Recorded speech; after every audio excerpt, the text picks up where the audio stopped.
Tô viajando, não paro a jornada, pois sei onde essa rota vai me levar. Tô viajando, sem nunca desistir, pois sei exatamente pra onde ela vai me conduzir. Olá, meu amado, seja bem-vindo à Rota 66 Espiritual. E hoje nós teremos uma viagem fantástica através do livro de Êxodo. Você vai conhecer um pouco mais desse pedaço da Rota 66. E uma curiosidade para você: você sabia que a Rota 66 Espiritual, a Bíblia Sagrada, tem divisões para melhor aprendermos sobre ela?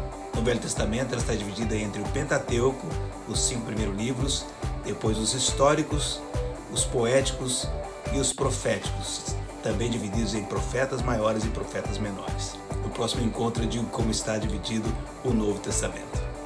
E hoje, para nos dirigir nessa jornada, nessa viagem, um convidado muito especial. Ele é coordenador de uma grande região no Brasil, com vários estados e também do exterior. Eu estou falando do Bispo Cirino Ferro. Minha cobertura, homem de Deus, profeta do Altíssimo. Mas antes de começar a nossa entrevista, eu gostaria de pedir mais uma vez, faça a sua inscrição aqui embaixo, dá um clique aí no gostei, compartilhe esse vídeo com outras pessoas e também coloque lá, aperte o sininho para você receber as notificações dos próximos vídeos, dos próximos livros, das próximas viagens que vamos fazer. Vamos viajar? Pois é, amado, nós estamos no segundo vídeo da Rota 66. Meu Deus, que coisa tremenda! Hoje nós vamos caminhar um pouquinho mais nessa jornada, Nós vamos ser dirigidos um pouco mais nessa viagem tremenda, maravilhosa, espiritual, que transforma as vidas, transformou a humanidade e transforma as vidas. E hoje eu tenho um convidado para lá de especial, uma pessoa que tem feito história na Terra, trabalhando e percorrendo essa Rota 66 espiritual, que é a Bíblia Sagrada. Ele é o Bispo Cirino, meu líder, meu pai, uma pessoa que tem abençoado tantas pessoas no Brasil e que hoje está conosco para nos levar, nos dirigir nesse caminho tão maravilhoso. Seja bem-vindo, Bispo Cirino. Obrigado, Bispo Nildo. A gente tem a oportunidade muito bem criada por você, ideia maravilhosa. Gosto muito de estudar sobre a Bíblia, o tema, Rota 66. A Palavra de Deus tem 66 livros. E eu gostei muito do tema, achei brilhante. Tem muita gente fazendo nesses dias, muitas gravações, lives, videoconferência, tal, algumas coisas sem sentido. Mas eu achei que esse tema é bem educativo, instrutivo, e quero te parabenizar pela ideia. Obrigado, meu bispo, obrigado. E hoje nós vamos falar do livro de Êxodo. E as pessoas ficam curiosas, as pessoas querem entender um pouco mais a Bíblia. Elas gostam de ler, mas muitas vezes a lê e ela quer ler, não sabe onde começa, como é que começa, ela não sabe direito como é que é a história, E então, claro que eu trouxe o Bispo Cirino porque ele é um professor e eu tenho certeza que ele vai nos abençoar, nos ensinando tantas coisas. Talvez você está nos assistindo em 2020, quando está sendo gravado. Talvez você está nos assistindo em 2030, 10 anos já se passaram, mas o bom é isso, é que a palavra de Deus nunca envelhece, sempre se renova, e hoje você vai ser abençoado de qualquer maneira, porque você está na Rota 66. Bispo, então a pergunta que não quer calar, todo mundo gosta de saber disso. A pessoa está vendo lá o Gênesis, o Apocalipse, nesse caso Êxodo, e ele quer saber o que significa, por que foi dado esse nome.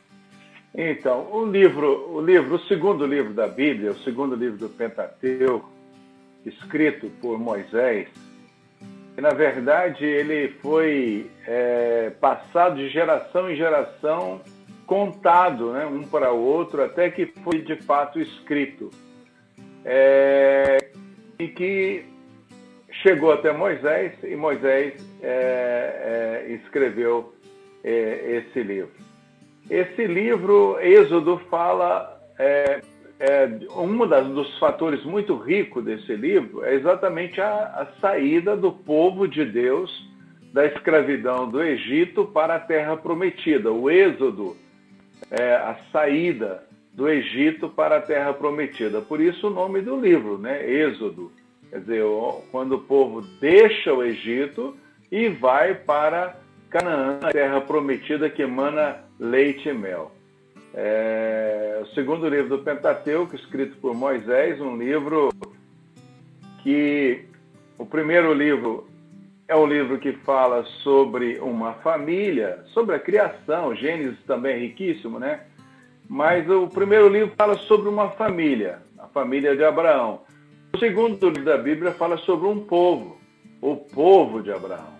Então, a família de Abraão entrou no Egito. E o povo de Abraão, mais de 2 milhões de pessoas saíram do Egito. Então, Gênesis é o livro de uma família.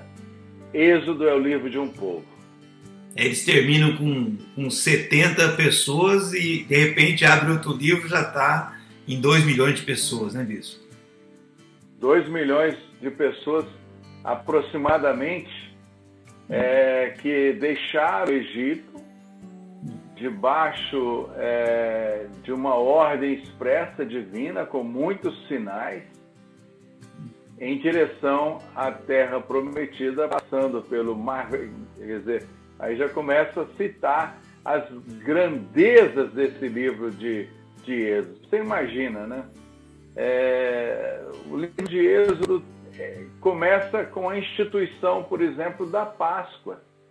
Né? A Páscoa foi instituída no livro de Êxodo. Uau. Assim como a Páscoa foi instituída no livro de Êxodo, também os 10 mandamentos foram dados no livro de Êxodo. Toda a lei foi dada no livro de Êxodo. Por isso esse livro é de uma riqueza incalculável.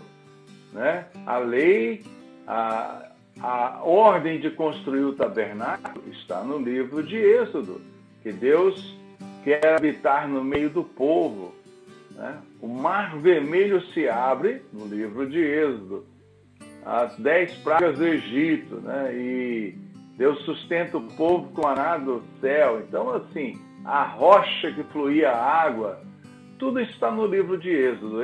É uma riqueza histórica muito grande, né, Bispo? É muita riqueza que as pessoas precisam entender que está justamente nesse livro. Vai procurar em outro, mas agora já tem um endereço. Eu sei onde que tem a primeira Páscoa, eu sei onde o povo sai do Egito, eu sei onde tem a primeira Páscoa, eu sei onde tem os 10 mandamentos, isso é maravilhoso, né?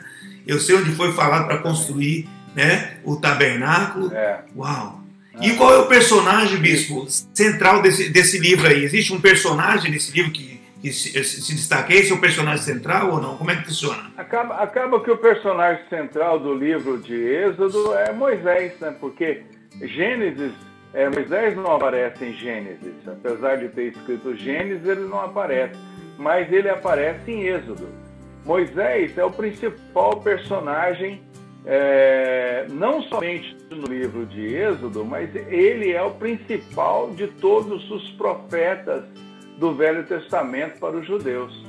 Então, se alguém perguntar qual é a pessoa mais importante para os judeus, é o profeta Moisés. Sem dúvida nenhuma.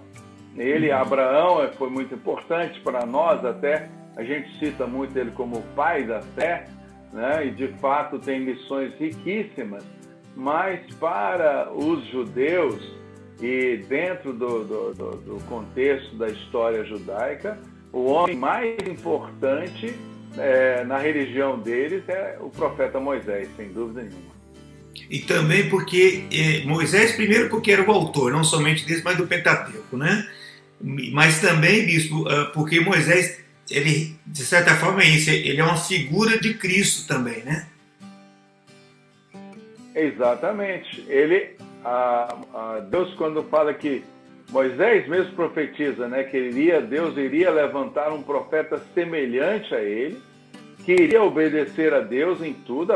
Uma das primeiras, não é das primeiras, mas em Êxodo é uma das profecias fortes sobre a vinda do Messias, foi dada por Moisés.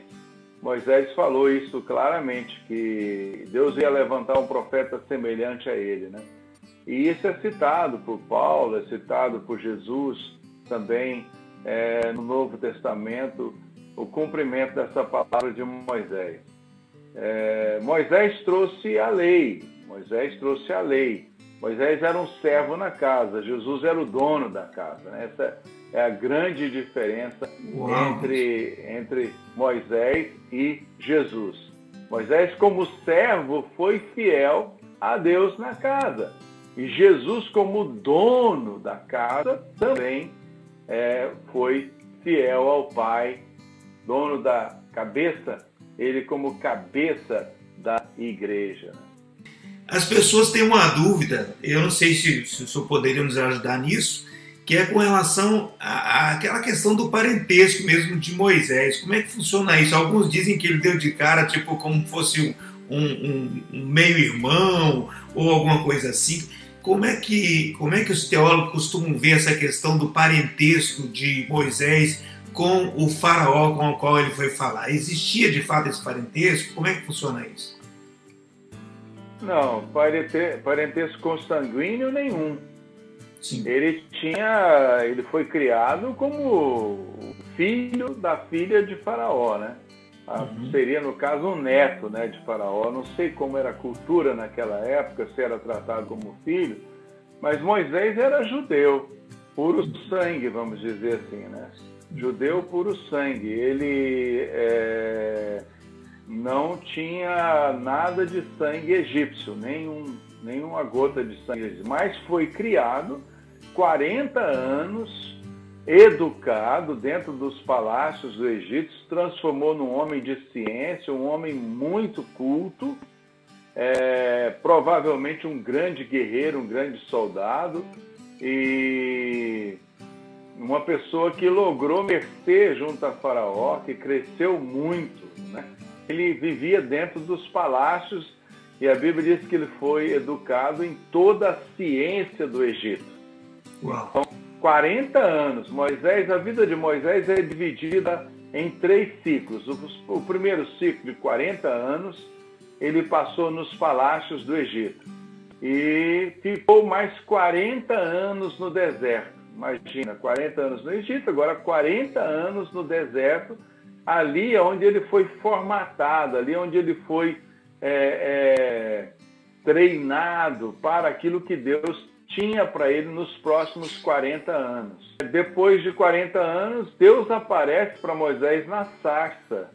Quer dizer, uma outra passagem muito importante, Deus com Moisés na sarça, e tira as sandálias dos teus pés, porque a terra que você está é santa. E Deus manda Moisés ao Egito. Agora você vai lá, porque eu ouvi o clamor do meu povo, você vai lá no Egito libertar o meu povo.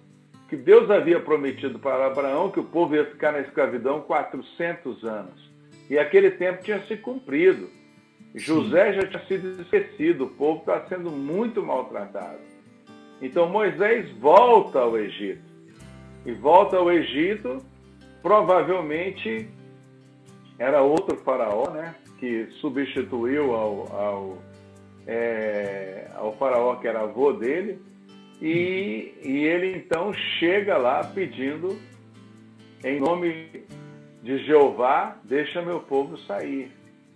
E aí Deus começa a levantar um nome. Uma das coisas muito interessantes no livro de Êxodo também é que a formação do nome de Deus, o conhecimento da honra, do poder do nome de Deus, começa em Êxodo. Em Gênesis, Deus mostra como autor da criação, né? Por isso que a palavra, muitas vezes em Gênesis, é Elohim, que é o Deus criador. Agora, lá aqui em Êxodo, Deus fala para Moisés, pelo meu nome, eu não fui conhecido. Então, Deus se revela como eu sou. Uau! Né? Em Êxodo, ele se revela, ele dá o nome dele, eu sou. Uau! Esse nome, eu sou, é dado em Êxodo. Em Gênesis é Elohim. Em Êxodo, não. Êxodo, eu sou o que eu sou. O Deus Todo-Poderoso, né? O grande Jeová. Então, assim, aí Deus se revela a Moisés dessa maneira. Moisés tem essa revelação de Deus e parte para o Egito, então, em nome desse eu sou que ninguém conhecia. Conhecia o Deus de Abraão, né? Conhecia o Deus de Jacó, o Deus de Isaac. Agora, o Deus eu sou, Deus começou a se revelar. E aí Deus, então, começa ali através de Moisés, que enfrentou muita resistência a princípio, mas depois, com as pragas, ele foi adquirindo autoridade. Foram pragas seríssimas, né? Praga que exigiu de Moisés muita autoridade. E, a partir dali, até que chega a 10ª praga, onde é instituída a Páscoa, e mais uma vez aparece a simbologia do sangue do Cordeiro. Deus passa, o anjo da morte passa pela casa do povo de Deus e não toca, porque tinha o sangue do Cordeiro nas portas. Meu Deus. Isso é o símbolo, né? Jesus Cristo é o Cordeiro Pascual. Tremendo, isso é tremendo, é uma coisa fantástica. Glória a Deus, glória a Deus. E aí depois ele passa os últimos 40 anos, porque ele passou 40 anos no Egito, depois 40 anos sendo preparados, e os últimos 40 anos, no caso, foi quando ele liberta o povo e vai para o deserto, é isso? E 40 anos na marcha em direção à terra prometida, só que eu acho que Moisés não contava com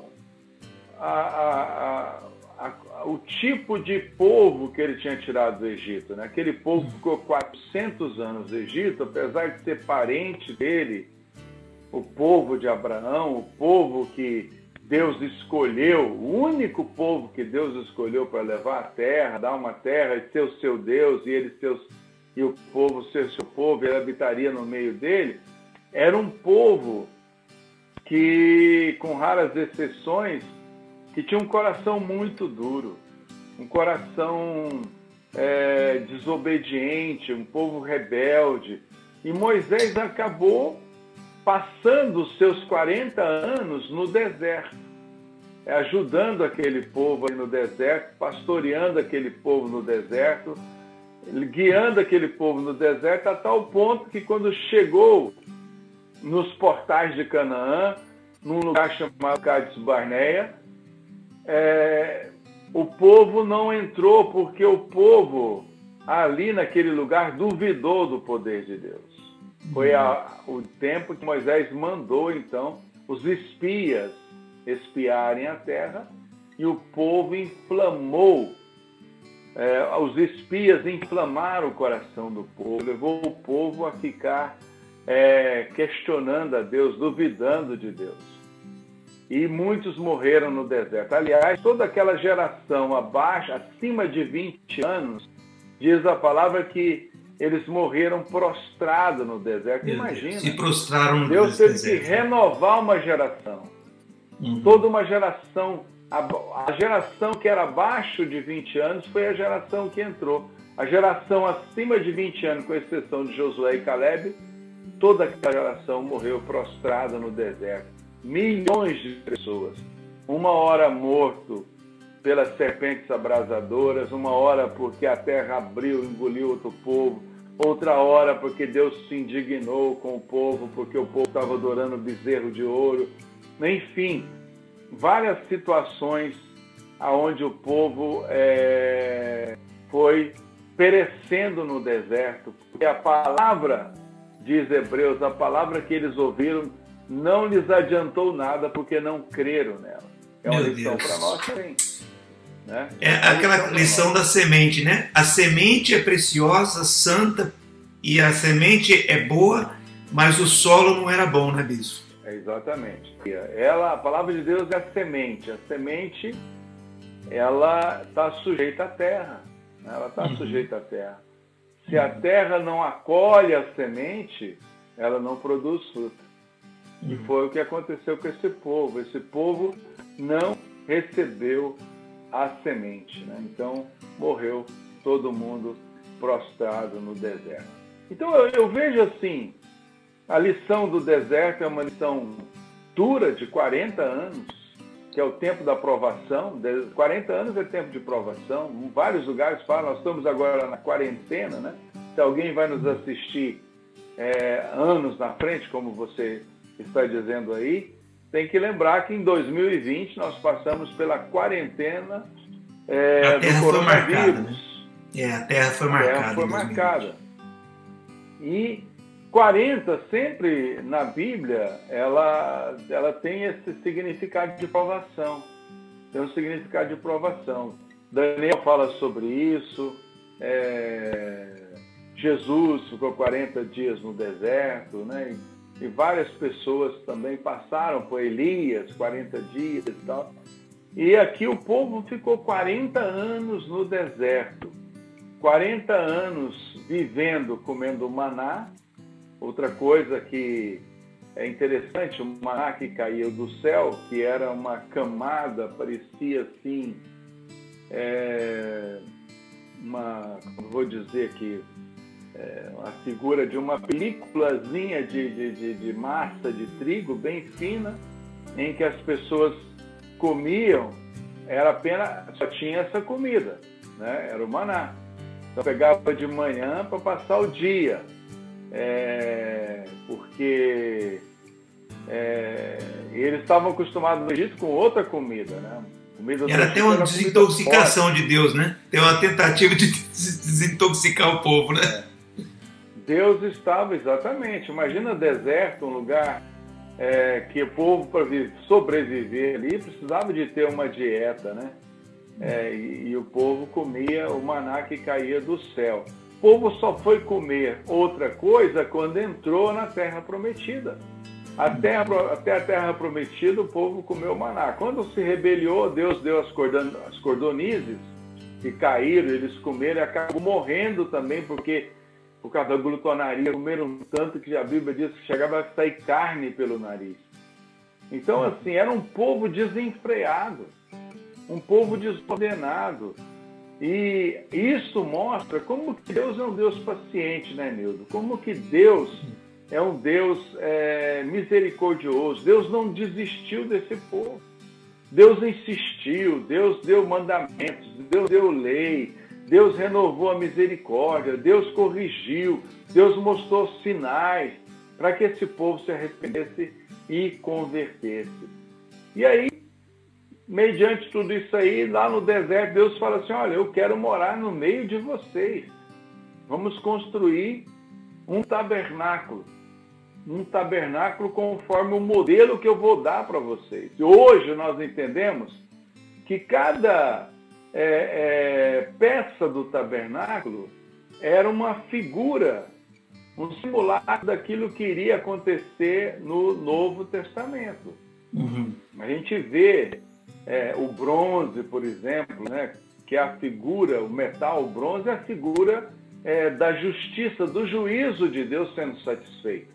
A serpente de bronze, Jesus disse que importa que o Filho do Homem seja levantado como a serpente de bronze foi levantada no deserto. Olha que figura maravilhosa. Uhum. Todo mundo que olhava para aquela haste com a serpente de bronze no deserto e tinha sido picado por uma serpente, por uma víbora, ele não morria.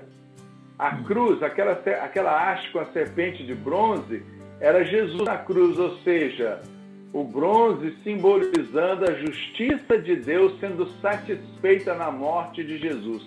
E todo pecador que se identifica com Jesus na morte, a mordida do pecado não o leva mais para o inferno, mas perdoa o seu pecado e leva ele para a eternidade.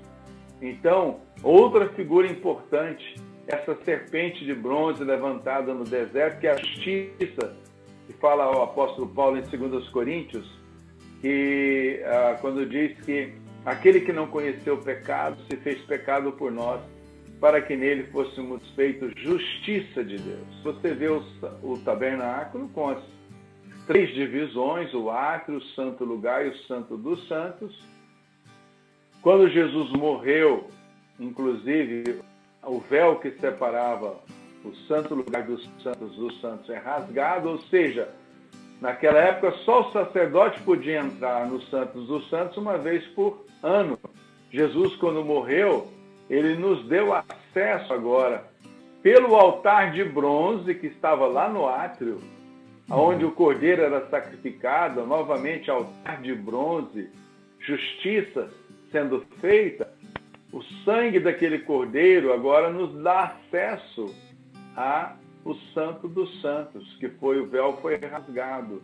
E agora eu e você e todos que estão nos assistindo, nós podemos entrar com ousadia. Olha só, ninguém podia nem chegar perto.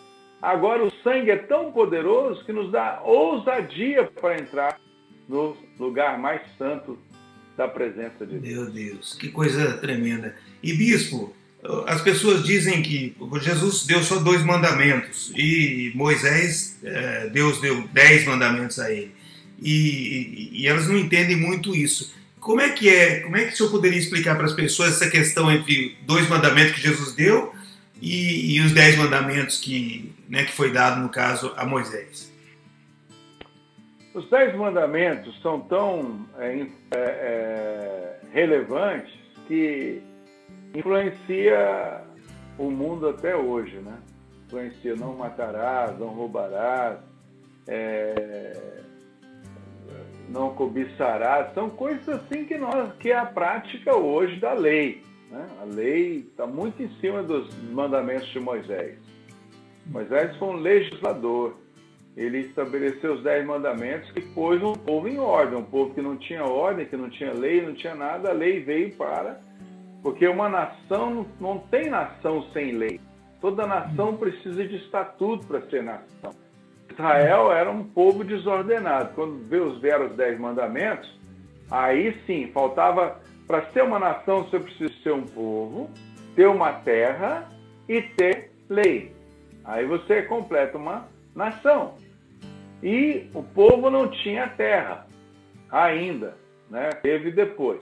Então Moisés deu os 10 mandamentos, e os 10 mandamentos depois foi explicado bem melhor no livro de Levítico e também de Deuteronômio. Mas assim, no Êxodo ele dá os 10 mandamentos e fala sobre o tabernáculo. E Jesus, quando é perguntado pelo mestre da lei qual é o principal de todos os mandamentos, né? Então ele fala: o principal é amar a Deus acima de todas as coisas, com todo o seu coração, entendimento e força, e o próximo como a ti mesmo. Nesses 2 mandamentos resume os 10. Quer dizer, Jesus... Aí está o segredo, né, bispo? Talvez as pessoas não entendam isso, né? Exatamente. Não é que Jesus negou os outros 8 mandamentos. Não, Jesus só falou para ele: se você ama a Deus e ama o próximo, você vai cumprir a lei. Pronto, acabou. Você não vai desejar o mal para os outros porque você ama você próprio, né? Amar o próximo como a si mesmo. Então você não vai querer que o outro... É igual nós estamos novamente voltando a falar aqui sobre o ano 2020, que é o ano que nós estamos gravando. Nesse momento, uma praga de gafanhoto avançando para o Brasil, vindo da Argentina. A gente poderia falar assim: poxa, nós não queremos essa praga de gafanhoto. Mas eu não posso falar: Senhor, envia essa praga de gafanhoto para qualquer outro lugar, para o Chile, volta para a Argentina, para o Uruguai. Não. O que eu não quero para mim, se eu amo o Brasil, eu também não vou querer isso para o Uruguai, não vou querer isso para a Argentina, não vou querer isso para ninguém. Né? Não é eu tenho que preocupar só com o meu território, com o nosso povo. Não, que esse gafanhoto morra tudo no mar, sei lá, lança em alguma coisa, lá na Catarata do Iguaçu ali, morra tudo lá e mata para alimentar os peixes. Mas assim, da mesma maneira, se eu amo a mim, eu não vou destruir o outro, eu não vou prejudicar o outro, eu não vou lesar o outro, eu não vou roubar o outro, passar o outro para trás, né? Então, por isso é que os 10 mandamentos se cumprem em 2, sabedoria de Jesus. Que maravilha, que maravilha.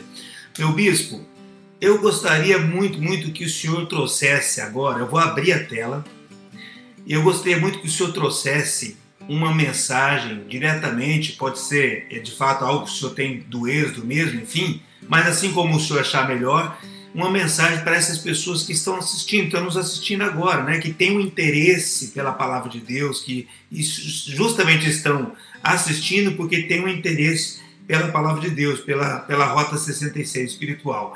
E eu gostaria que o senhor trouxesse então uma palavra e ao final gostaria que o senhor orasse, e assim que o senhor termina a oração, eu volto aqui para a gente se despedir.